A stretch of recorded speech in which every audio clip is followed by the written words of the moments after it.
All right. And I think we're ready to get started. So welcome, everyone. It is Civic Saturday in Nebraska. Good morning. I am Kathy Steinauer Smith, also with my husband, Steve Smith, one of the several Steve Yes, Smiths, one of the possibly several in Smiths here now. Sorry. We are so glad you're here. We're broadcasting today from our home in Lincoln, and we hope that this gathering of Civic Saturday will invigorate your civic spirit, because that is what Civic Saturday is all about. That's right. For those of us who are joining us for the first time, here's what you can expect.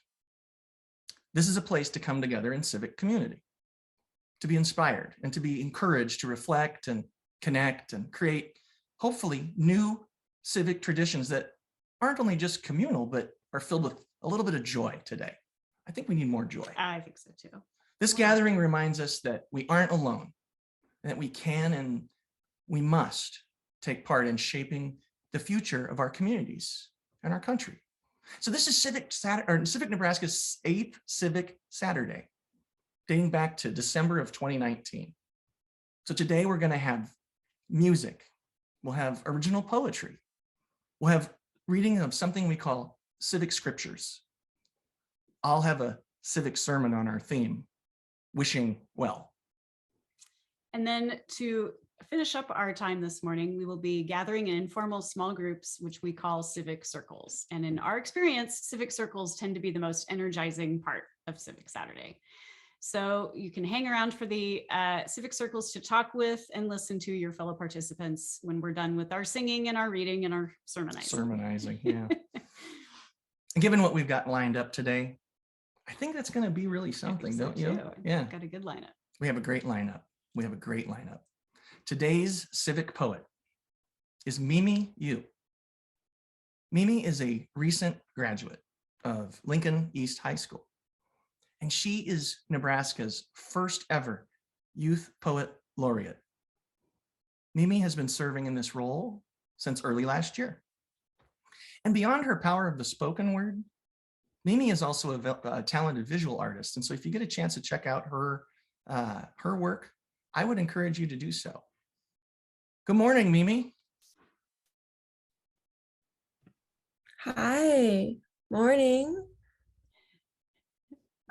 So for this event, I figured I could share the first two parts of a 3-part poem that I wrote called Discourses in Pink. All right. Thank you guys for being here for this. On June 2008, 2 stuffed rabbits sit on the discount aisle in an abandoned department store, facing gravel roads tinted with red metal and rust, where the posters scream 70% off in a race to expire sooner. Along the edges of Lincoln, a pink barn at the right turn into Highway 6. Nude dancers spin the town into speakeasy. And in the next 18 years, this gentleman's club will be empty. I'm 5 when I take my magenta toothbrush, wash the mandarin off the bristles of my mother's tongue, and cut it off with a butcher's knife, sticky from thinning the green onions lining the picket fence in the backyard. On September 2016, as we force the sun awake, farmers cut the flesh of wheat fields into one color, paint the in-betweens of a town and a city into a fuzzy memory. And sunbathing in a mess of dull yellow, here lies the stripper barn of Waverly, an audacity to be pink, antithesis of Western history, in a sea of plastered political campaigns. The only open place is the fast food joint next to the Asian market, where my mother buys pompano fish on a good day. The flower bush the previous homeowner smuggled from Japan sheds petals so light there is almost no color, collapsed into rosy rain, and her ghost stares outside a sunset window into a violent, silently violet American dream. Thank you.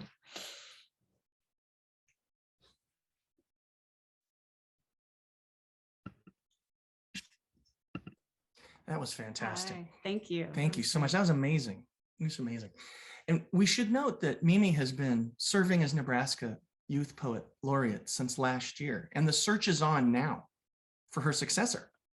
Our friends at the Nebraska Writers Collective are gearing up for their statewide search. And if you want to learn more about the Nebraska Writers Collective and the Youth Poet Laureate search, visit newriters.org. The link is in the chat. Thank you again so much, Mimi. We really appreciate your sharing your talents with us today. Now we will have our first reading of Civic Scripture. And for that, we are turning to our friend, Nancy Petitto. Hi, Nancy. Hi, everyone. Thanks so much for asking me to be a part of this today, Steve and Kathy. For those of you who don't know, my name is Nancy Petitto, and I am the Director of Civic Health Programs at Civic Nebraska. So our first reading of Civic Scripture is from Ronald Reagan.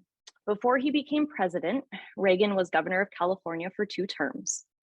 During his first inaugural address as governor, he spoke bluntly about the wonder of our democratic institutions and the responsibility to preserve them at all costs.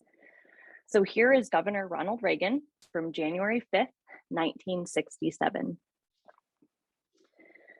This is a solemn and momentous occasion, and yet on the broad page of state and national history, what is taking place here is almost commonplace. We are participating in the orderly transfer of administrative authority by the direction of the people. And this is the simple magic of the routine, which makes it a near miracle to many of the world's inhabitants. This continuing fact that the people, by democratic process, can delegate power and yet retain the custody of it. Perhaps we have lived too long with this miracle to be properly appreciative. Freedom is a fragile thing. It's never more than 1 generation away from extinction. It is not ours by way of inheritance. It must be fought for and defended constantly by each generation, because it comes only once to a people. And those in world history who have known freedom and then lost it have never known it again. No generation has fought longer and harder for freedom or paid a higher price than ours. But the fulfillment of our destiny demands more. We can make this way of life we call a state, a place of unlimited opportunity, a golden dream for all who have the courage to dare. If this is a dream, it's a good dream. It's worthy of our generation and is worth passing on to the next. This is the eventual fulfillment of our destiny. I have every confidence that we, who have lived through 3 wars and a cataclysmic depression, I believe that we're capable of fulfilling our destiny. We can pass this dream on, so worthy of us and worth passing on to the next. Thank you.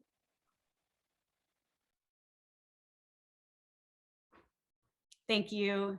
Thank you so much, Nancy. Those are really important and relevant words from 55 years ago this month from the man who would eventually become our 40th president. You know, the thought of democracy's fragility is never a pleasant thought. No, it's true. Until you think of the other part of it, which is we have its future in our hands. It's true. So thank you, Nancy, for being part of the body today and every day. So if we were meeting in person, friends, this would be the part of the program where we would conduct something we like to call a turn and talk, a prompt question followed by a one-on-one discussion with the person sitting next to you. In this virtual space, we'd ask you to turn to the chat for this, our old buddy, the chat. So if you'd like, weigh in on this question. When do you feel most hopeful about our country? Again, that's when do you feel most hopeful about our country? Let's see your thoughts in the chat. And while we're doing that, let's crank up some tunes. Have some music. Yeah, this is always one of my Yes, favorite parts. Me too.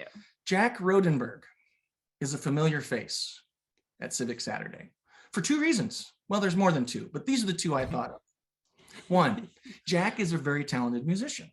He approaches his musical mission in such an inclusive and creative manner that we can't get enough of it. And we love him for that. And two, he gets it. Jack gets it.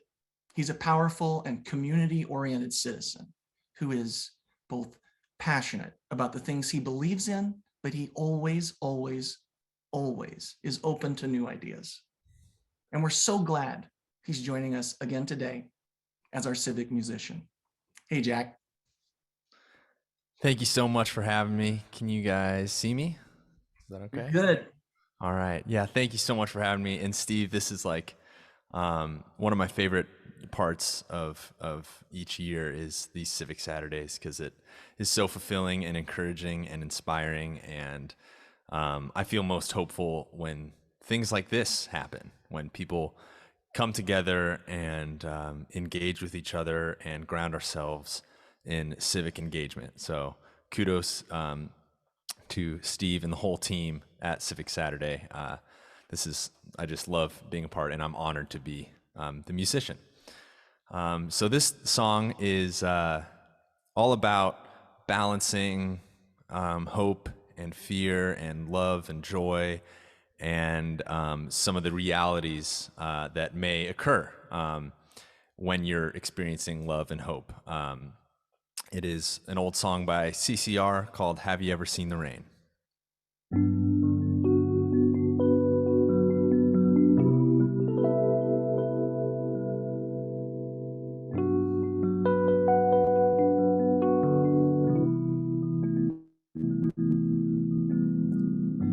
Someone told me long ago there's a calm before the storm, and I know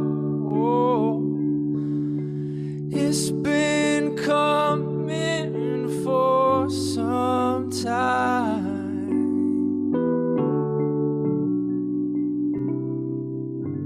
When it's over, so they say,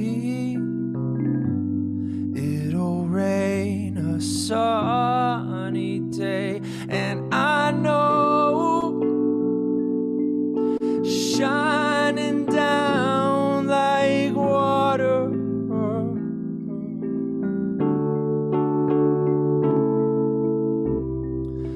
I wanna know, have you ever seen the rain?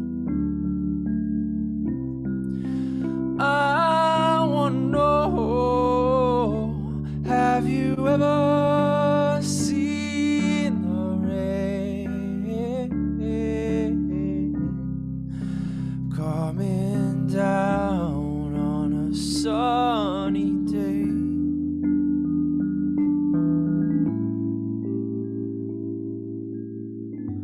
Yesterday and days before, sun is cold and rain is hard, and I know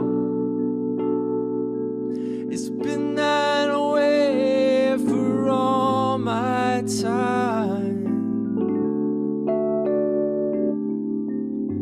till forever on it goes, through the circle fast and slow. And I know it can't stop, I wonder.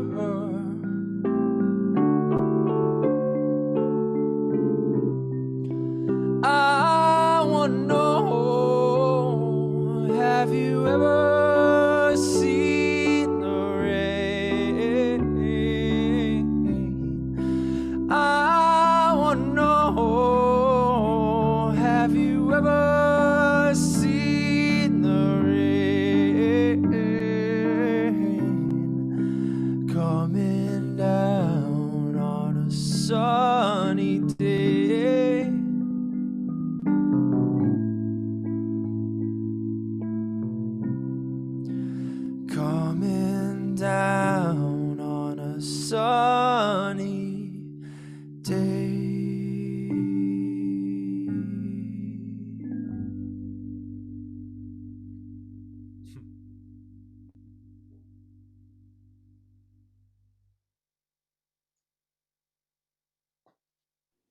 Thank you. Cool. How's it going, y'all? I'm Brad, Christian-Sallis. I get to read another civic scripture. So I'll just go ahead and get started. Before he became a politician, Barack Obama worked as a community organizer on Chicago's South Side and practiced civil rights law. He taught constitutional law at the University of Chicago. And in July 2004, he was an Illinois state senator running for the US Senate who had been asked to deliver at the keynote at the Democratic National Convention. Obama included both his own biographical sketch and, most importantly, a powerful vision of America. Now, even as we speak, there are those who are preparing to divide us.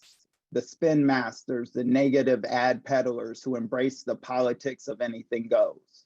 Well, I say to them tonight, there is not a liberal America and a conservative America.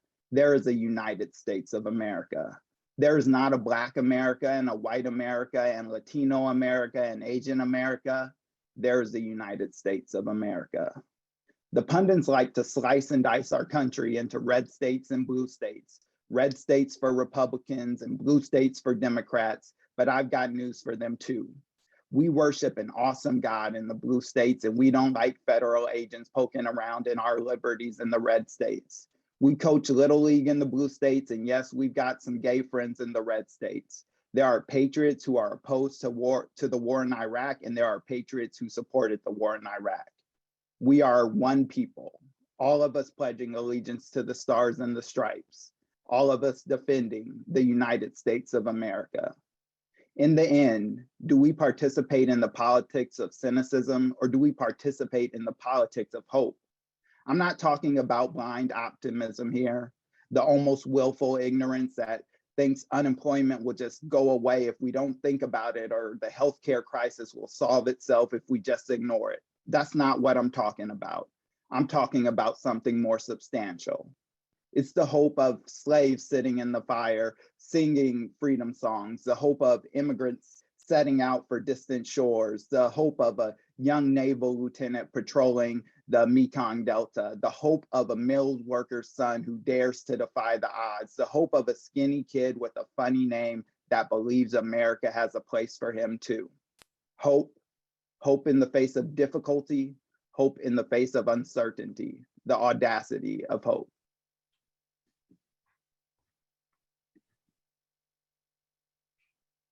Thank you, Brad.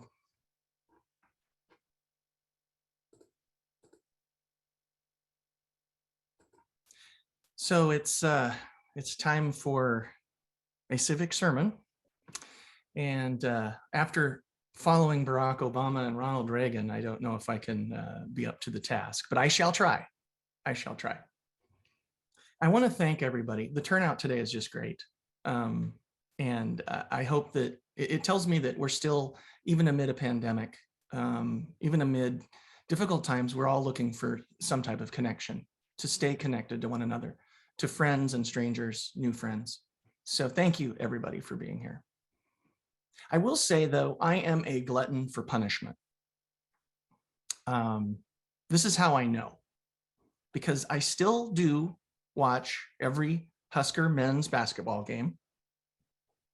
I've just purchased another 500 plus page book to start as soon as I finish the 500 page book that I'm currently grinding through. But this is what makes me really realize that I'm a glutton for punishment. Every day I have a Google News alert that's set for the word democracy. It usually arrives each morning around 9 or 10, and it's got the latest dispatches from our war of ideas. And sometimes, well, okay, literally, I don't use the word literally a lot, but the headlines are literally enough to make me want to cry. Here are a few recent ones. Okay.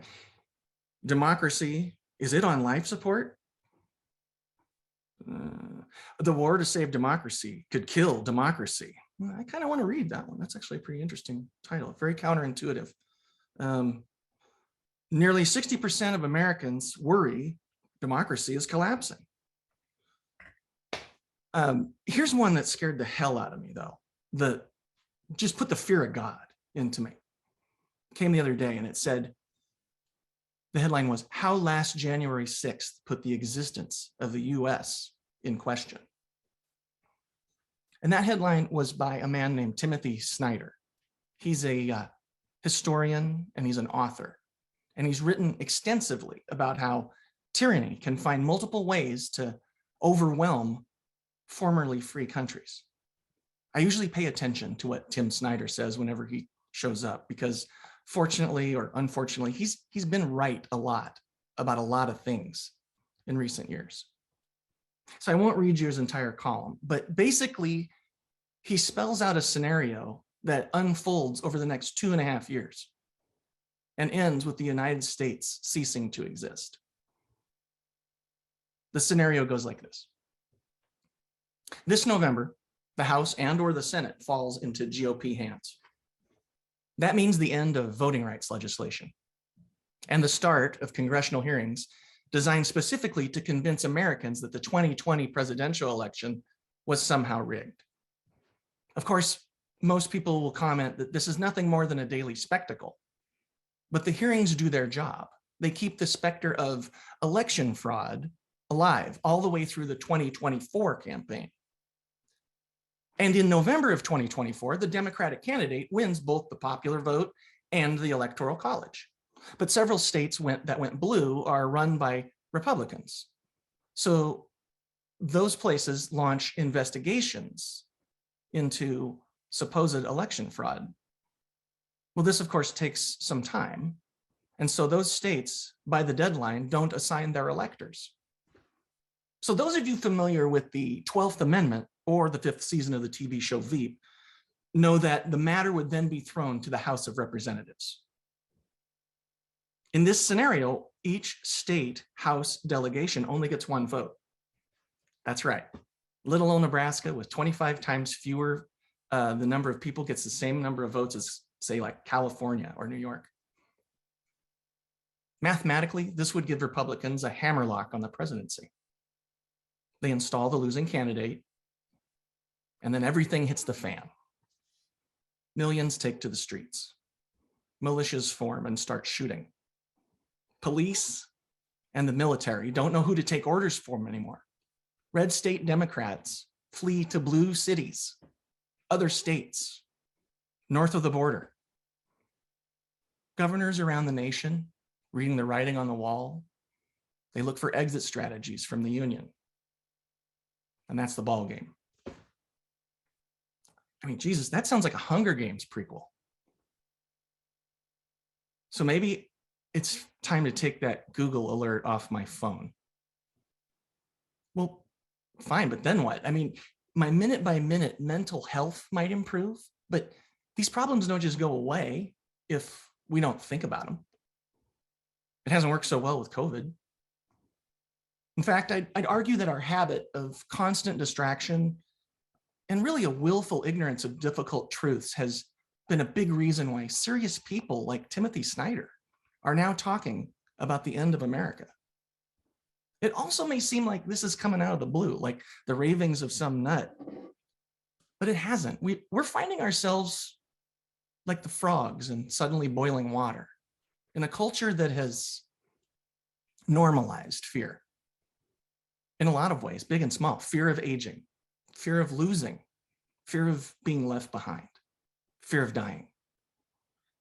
Our media also normalizes and mainstreams fear, and not just with the scary headlines I shared earlier, in a well-intentioned effort to cover what's really going on. Our media also remind us constantly that we're living in a world of disinformation, in a world where we don't know what to believe anymore. I mean, taken all together, this is immeasurably stressful, isn't it?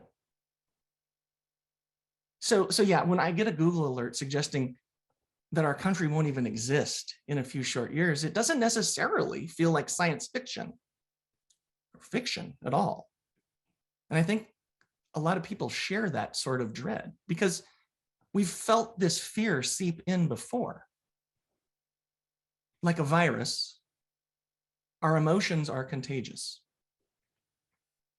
Humans are social animals, and as social animals, we intuit one another's feelings on a mass scale. We've all experienced this at one time or another. Our feelings are communicable. We can project our hopes and fears outward, and we can absorb the hopes and fears of others. Taken together, this can have seismic effects. Now, this is not necessarily bad. Hope can go viral too. There are many, many examples of our history where hope leads to powerful change, from the Great Depression to the New Deal, from the Great Society to the Civil Rights Movement, from I have a dream to yes, we can, or the audacity of hope. Hope can spread as easily as fear. That's a fact. Well, here we are at the start of yet another election year. Fear and hope are resuming their eternal dance, and both of these fundamental emotions will be, I guarantee, be making campaign stops near us in 2022. So let's talk about them. Let's talk about them. First, let's look at fear and what it can do to us as persons and as a people. Then let's look at hope and what it can do to us as persons and as a people. And finally, let's look at ourselves and what we can do as persons and a people.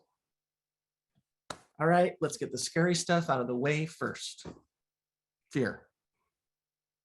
Simply put, fear paralyzes us. It wraps around us when we least expect it. It squeezes away our capacity for critical thought or reason.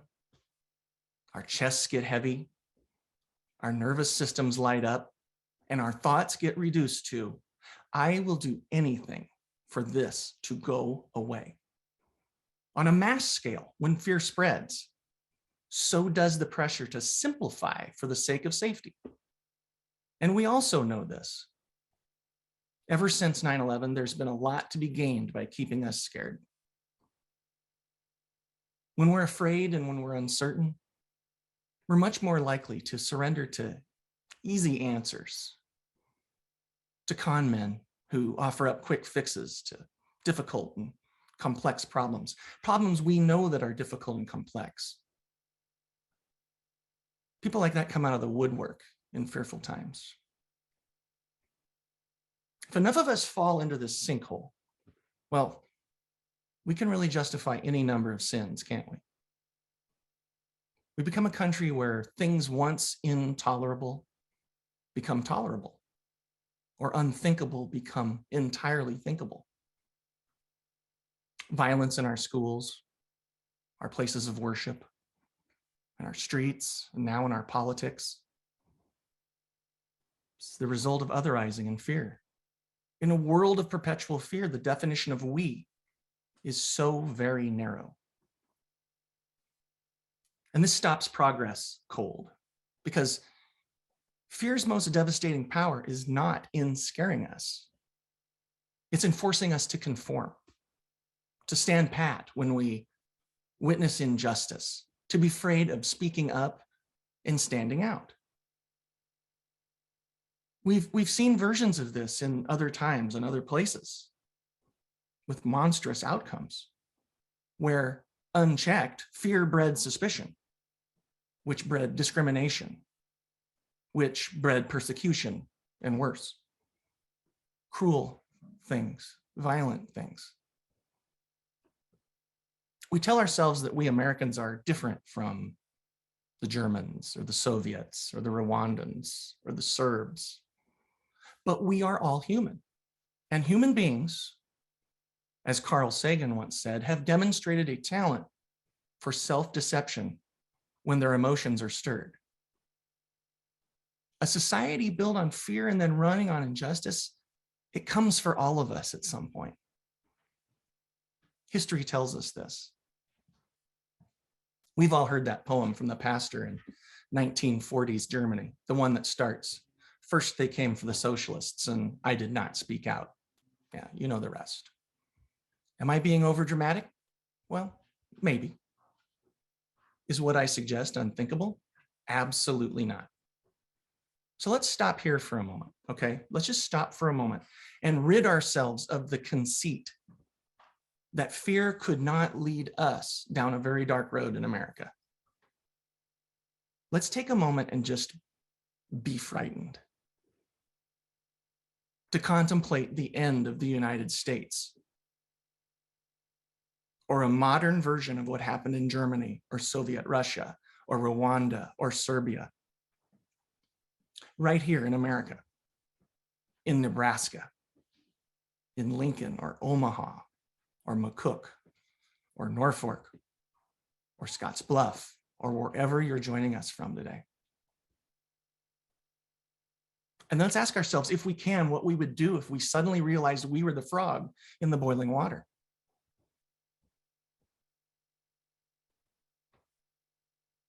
Is that enough peering into the abyss? I think so. It's a nice day today, and we should not ruin it. So let's turn towards the light. Let's look at hope. Let's look at hope. And who doesn't like to talk about hope? It's warm and it's fuzzy, right? Or is it? Or is it? I'd argue that being hopey-changey, as Governor Palin once put it, is hardly the dreamy sort of state she thinks it is. In reality, hope is really tough. It's hard-nosed because first and foremost, it's intentional. It's a choice born of our force of will. And so it has an inherent inner strength to it. Let's put it this way. We may find ourselves to be afraid, but you have to choose to be hopeful. Best of all, hope builds courage and confidence and optimism.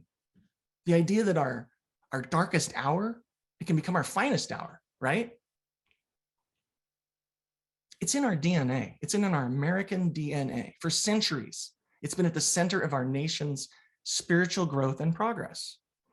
That progress wasn't random, it was intentional, because hope makes people think and imagine and create.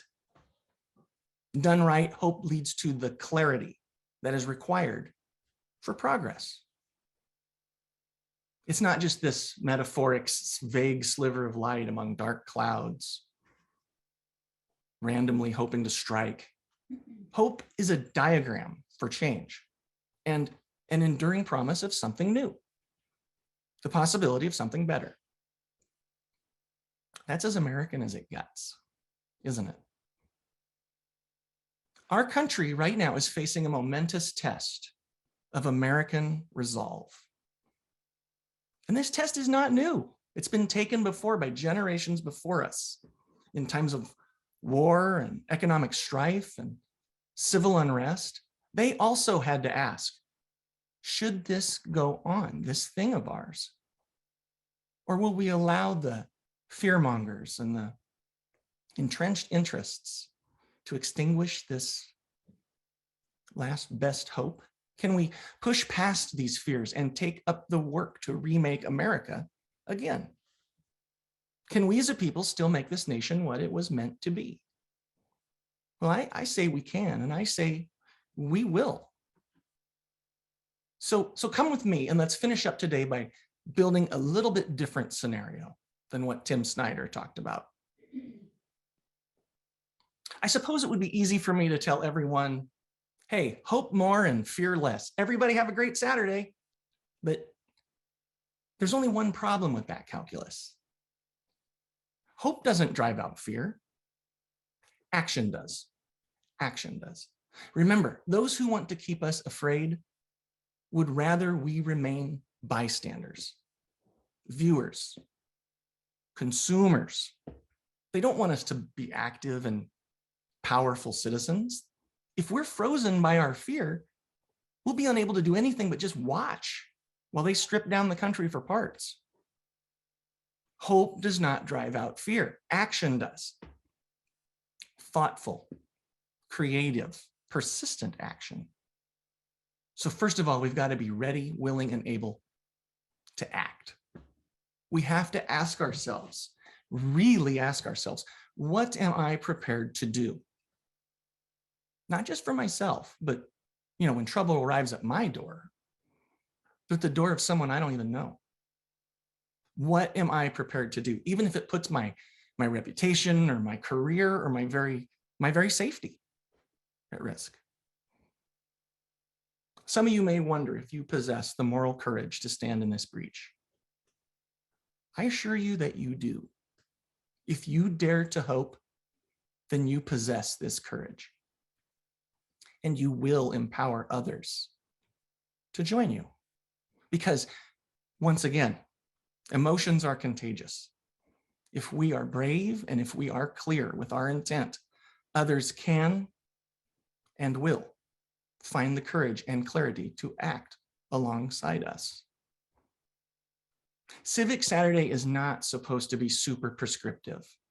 It's best to provide food for thought and then ask you to put that thought into action and how you see fit in whatever sphere of influence you may have.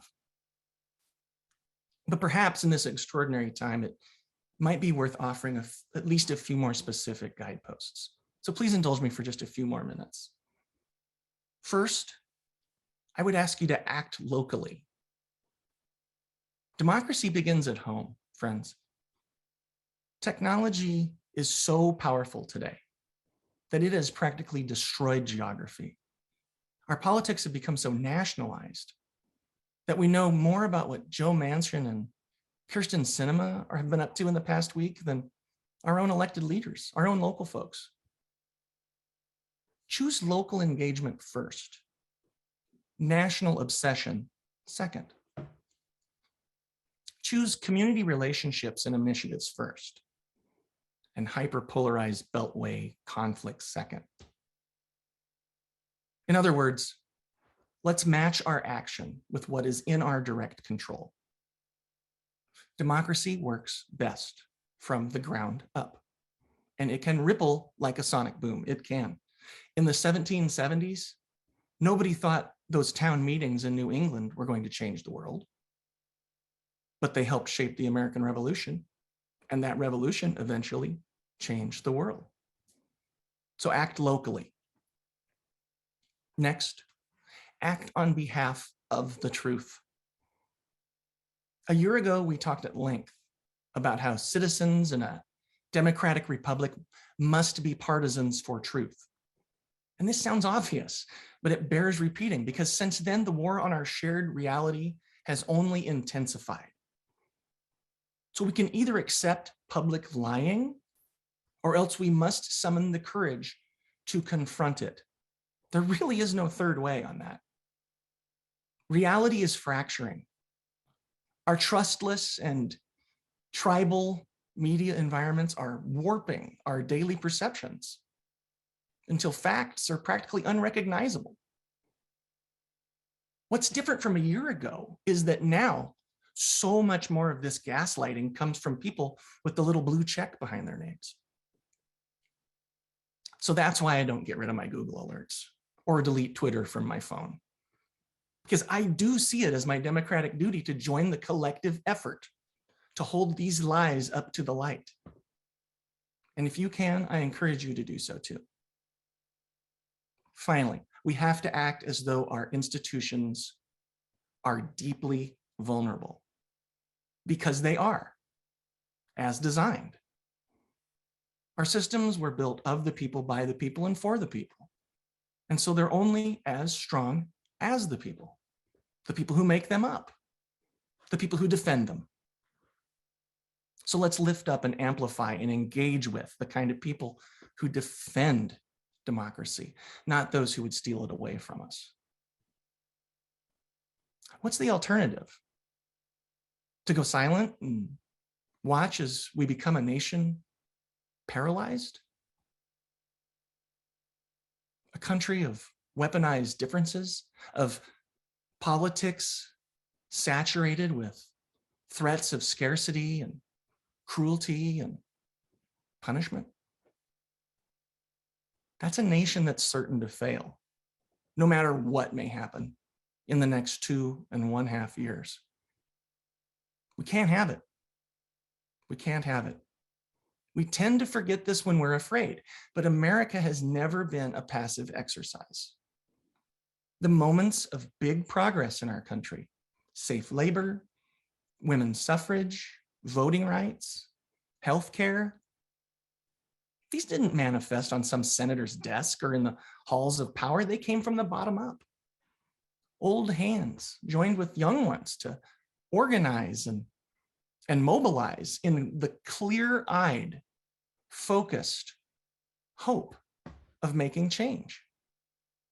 They didn't just drop a penny in the wishing well and expect magic to happen. They persisted. They reached out to others, with others. They took a wider view. They got creative and lifted each other up. And as a result, they got us closer, just a little closer to that more perfect union. That's America wishing well. Hope from action and action from hope. That's the only sort of citizenship that's worth doing. And from where I sit, it's the only sort that we should want to go on doing. So here's hoping. Thank you.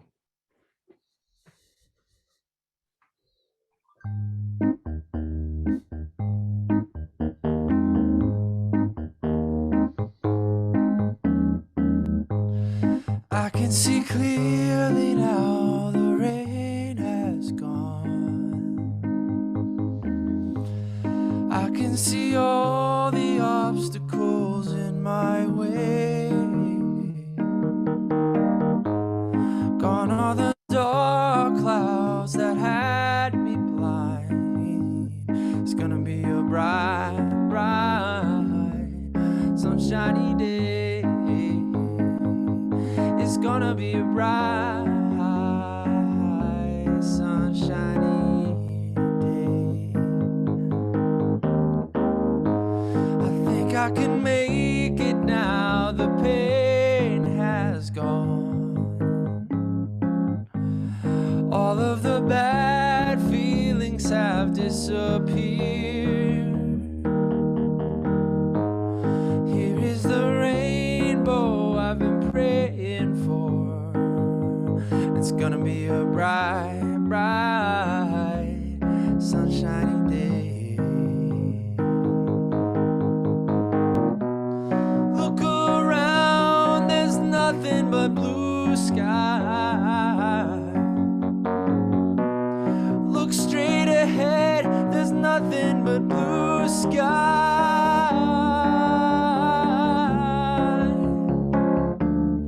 Nothing but blue sky.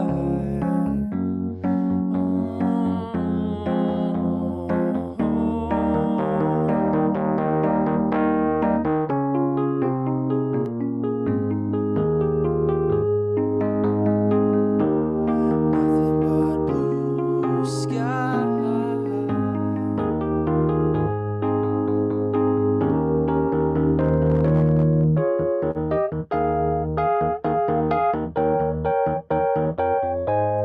I can see clearly now the rain has gone. I can see all obstacles in my way. Gone are the dark clouds that had me blind. It's gonna be a bright, bright, sunshiny day.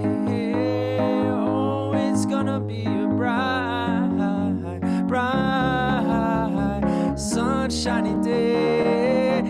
It's gonna be a bright, bright, sunshiny day. It's gonna be a bright,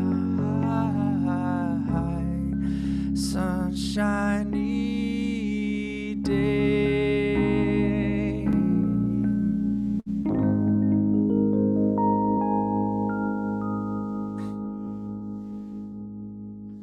Thank you. Yeah. All right. Awesome. Way to go, Jack. Yay, Jack. Thank you so much. Thank I you. hope everybody was singing along. Come on, man, everybody sing. So hopefully everybody was into it and we always appreciate having you, and thank you so much for making Civic Saturday such a musical treat for everybody. Thanks for having me. It's a joy. Yay, thank you. So before we head into Civic Circles, we would like to thank everybody who joined us today. Again, Jack, thank you for the wonderful tunes. Mimi, thank you so much for sharing your poetry. And we really want to thank our friends Nancy and Brad for their readings and sharing those words today with us. I would also like to give a special shout out to Daniel Bennett, DB the QB, the quarterback, the technical aspects of today's gathering. And most of all, thank you all. Civic Saturday is not possible without all of you. And now you're up. We'll be heading into small groups so we can end with a little discussion, a little informal discussion among ourselves before we go out into the world. We do like to guide it with a question though. And this is the question. What is one everyday act you can take that will strengthen our democracy? Again, that's what is one everyday act you can take that will strengthen our democracy? Think about that and join us in the circles. They're a lot of fun. You can just bear witness too, just sit back and watch if you like. Civic Saturday is a production of Civic Nebraska. For more information about our organization, you can go to civicnebraska.org. And as we end the main portion of this program, remember, any one of us can be a powerful citizen. Every one of us is a powerful citizen if we so choose. Citizens exhibit lifelong civic skills and behaviors like listening and learning and serving and gathering and arguing and joining and circulating power and advocating and of course, voting. These habits are not just nice to have. They're crucial. They're required. If instead people chose just to hoard resources and stay in their silos and be silent about the things that matter and close their ears and hearts to one another and act in only their self-interest, well, our democracy would not survive. Democracy requires citizens, not just in name, but in action. Thank you again for joining us. Daniel's going to set up our civic circles. We'll see you there. Bear with us for a moment and we'll send you to the civic circles. Thank you, everyone. Thank you.